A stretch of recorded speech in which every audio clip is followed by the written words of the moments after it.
ఏదైతే తీవ్రవాదుల్ని చంపడం ఒక్కటే కాదు, తీవ్రవాద నాయకుల్ని అంటే మూలాలని లేపాలి అన్నటువంటిది అమెరికన్ ఫార్ములా. లాడెన్ కొడుకు, లాడెన్కి సంబంధించి అంతకుముందు ఉన్నటువంటి కీలకమైన నాయకుల్ని లేపింది. దాని తర్వాత సంస్థ అయితే నడుస్తుంది, కానీ ఆ స్థాయి ఊపులేదు. అందుకనినే లీడర్లను లేపేసే కార్యక్రమం చేస్తుంది. దాని మిత్రదేశమైనటువంటి ఇజ్రాయెల్ ఇప్పుడు అదే చేస్తుంది. హిజ్బుల్లాకి సంబంధించినటువంటి కమాండర్లను లేపేస్తుంది. ఇప్పుడు తాజాగా సీనియర్ కమాండర్ని ఇజ్రాయెల్ లేపేసింది. ఇజ్రాయెల్ డిఫెన్స్ ఫోర్స్ తాజాగా మొహమ్మద్ నిమ్హా నజీర్ ఇతన్ని జూలై 3వ తారీఖున మట్టుబెట్టింది. ఎక్కడ అంటే దక్షిణ లెబనాన్ ప్రాంతంలో ఒక ప్రదేశంలో హయ్యెస్ట్ ర్యాంకింగ్ అఫీషియల్ అతను ఓ ప్రదేశంలో మీటింగ్ పెట్టడానికి వెళ్తూ ఉండగా అతన్ని పెద్ద ఎత్తున దెబ్బతీసింది.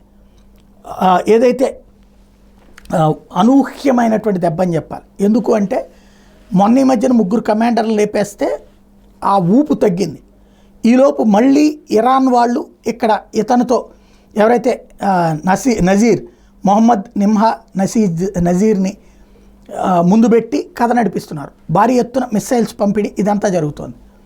ఇప్పుడు అతన్ని లేపేసింది. అంటే ఇరాన్ డైరెక్ట్గా ఎవరెవరిని నమ్ముతుందో, ఎవరెవరిని కమాండర్లుగా నడిపిస్తుందో వాళ్ళని లేపేయడం అన్నటువంటి ఇజ్రాయెల్ సైన్యం చేస్తోంది.